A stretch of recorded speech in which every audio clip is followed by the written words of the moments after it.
बिहार के रहने वाले नवयुवक हैं, उन्होंने हथेली भेजी है और बहुत ही छोटे सवाल करे हैं। 2 प्रश्न इनके हैं कि करियर के बारे में बताइए और क्या लव मैरिज हो पाएगा। करियर के लिए मैं बता दूं कि ये अभी कंपटीशन का एग्ज़ाम दे रहे हैं और वो उसकी तैयारी भी कर रहे हैं। गुरु का पर्वत देख लेते हैं तो यहाँ से हमें कंपटीशन और लव दोनों के बारे में एक संयुक्त रूप से विवेचना हो सकती है। तो गुरु का पर्वत यदि मैं देख रहे हैं तो यहाँ पर एक तिल का फॉर्मेशन दिख रहा है और यहाँ पर दबा हुआ पोर्शन दिख रहा है। यहीं पे ये इनका जो केंद्रित भाग है वो दबा हुआ है, एक तिल अलग से दिख रहा है और एक मंगल की लाइन यहाँ से गुरु पर्वत पर पहुँच रही है। तो गुरु इनके काफ़ी हम कह सकते हैं कि एक नीच स्थिति में हैं और यही उनकी उंगली भी दिखा रही है। इस प्रकार अगर उंगली टेढ़ी होके शनि की उंगली की तरफ अगर झुक जाती है तो करियर से रिलेटेड और फैमिली से रिलेटेड भी ये चिंता दे जाती है। तो अभी करियर में मैं ये कहना चाहूँगा कि चूँकि गुरु इनके थोड़े से नीच की तरफ जा रहे हैं तो इनको अभी अपने प्रयास बढ़ाने पड़ेंगे। प्रयास बढ़ाने का एक कारण और भी है कि सरकारी अगर जॉब चाहिए है तो एक लक लाइन ज़रूर होना चाहिए। तो इनकी किसी अवस्था में लक लाइन थी लेकिन अब तो बिल्कुल धूमिल हो गई है, तो यहाँ पर इन्हें मेहनत करनी है।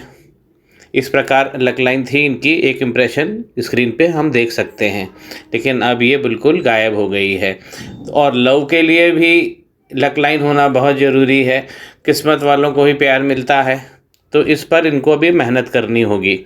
जब हम देख रहे हैं आउटर मंगल की तरफ, ये हमारा आउटर मंगल का पोर्शन होता है।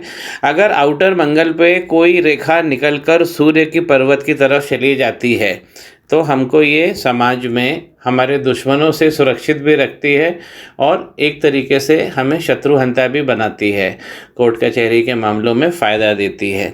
लेकिन ये जो पैटर्न बना है लाइन का, ये इस प्रकार होता हुआ आया है। तो ये हेडलाइन पे ये मस्तिष्क रेखा को टच कर रहा है। नई पिक्चर पे समझते हैं।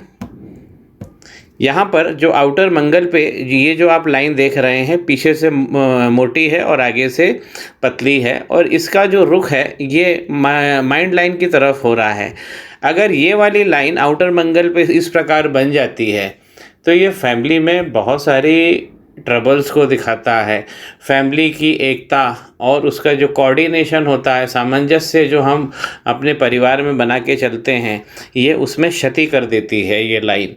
तो किसी भी अवस्था में जो आउटर मंगल की लाइन जो है वो इस ओर कभी नहीं जानी चाहिए। इसका रास्ता है ऊपर की तरफ अगर ये जाती है और डार्क नहीं होनी चाहिए, तब तो ये फ़ायदेमंद है। तो इनके आउटर मंगल पर इनके जो जहाँ पे हम कह सकते हैं जो सामाजिक पदार्पण ये जहाँ करेंगे तो इनको वहाँ पर भी हानि की संभावना दिखाई दे रही है। इस पर भी इनको एक रेमेडी कर लेना चाहिए।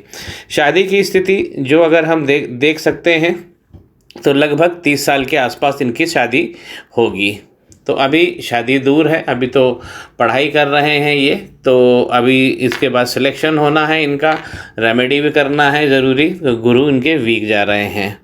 उसी प्रकार किसी भी स्पर्धा में कामयाबी देना मंगल का काम है।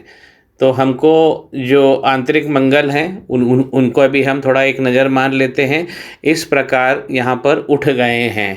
तो मंगल का फूल जाना ये मंगल की उसके प्रभावों में हानि भी दिखाता है। एक लाइन और ऑलरेडी ऊपर जा चुकी है गुरु पर्वत पर, तो ये भी गुरु पर्वत को गड़बड़ कर देती है।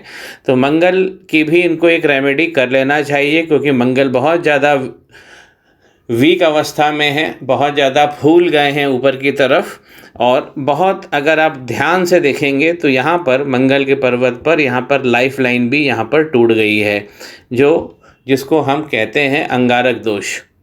तो यहाँ पे इनके हाथ में अंगारक दोष भी लगा हुआ है। तो मंगल दोनों पीड़ित हैं, गुरु भी इनके पीड़ित हैं। तो इनके पुनः सवाल पे आ जाते हैं कि करियर तो बन जाएगा, लेकिन उसमें रेमेडी भी करनी पड़ेगी और अपनी मेहनत और क्षमताओं को बढ़ाना पड़ेगा। लव मैरिज के अभी कोई साइन हाथ में नहीं दिख रहे हैं।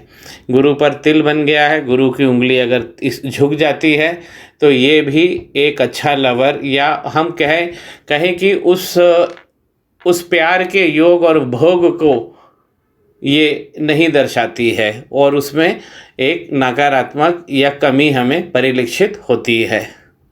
तो 2 सवाल इनके थे जो मैंने इसके उत्तर संक्षेप में देने की कोशिश करी। जानकारी आपको पसंद आए मित्रों, श्री गणेश करें, पाम ब्लॉग को सब्सक्राइब करिए।